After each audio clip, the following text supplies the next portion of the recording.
नमस्कार मित्रांनो, तुमचं स्वागत आहे माझ्या मराठी नेस्ट या यूट्यूब चॅनलवर. बिग बॉसच्या घरात काल कॅप्टन्सी टास्क चालू होता, पण त्याआधी कॅप्टन्सीचे उमेदवार निवडायचे होते. कॅप्टन्सीचे उमेदवार निवडण्यासाठी ज्या टीम होत्या त्यात जान्हवी आणि अरबाज विरुद्ध टीममध्ये होते. जो पळत जाऊन बझर दाबेल त्याच्या हातात उमेदवार काढायची संधी होती. तीनही वेळेस अरबाज उंच असल्यामुळे पहिल्यांदा बझर जवळ पोहोचू शकला. त्याने पहिल्या वेळेस बझर दाबून अभिजित आणि संग्रामला बाद केले. दुसऱ्या वेळेस बझर दाबून आर्या आणि जान्हवीला बाद केले.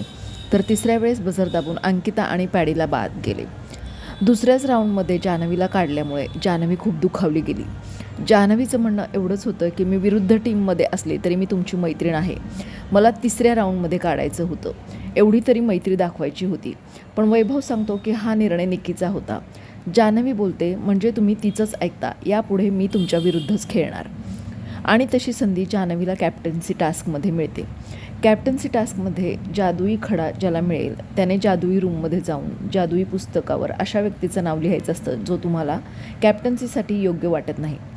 या टास्कमध्ये जान्हवीला पहिल्यांदाच जादुई खडा सापडतो आणि ती जादुई रूममध्ये जाते आणि कसलाही मागचा पुढचा विचार न करता ती अरबाजचं नाव घेते आणि बाहेर येऊन बाथरूममध्ये जाऊन कॅमेऱ्यासमोर बोलते की त्यांना काय वाटलं, जान्हवी गोड बोलते म्हणजे त्यांना वाचवेल, माय फूट तू जे माझ्यासमोर केलं त्याची ही परतफेड. ती बोलते याचा त्याला खूप त्रास होतो आहे, हा त्रास मला त्याला द्यायचा होता.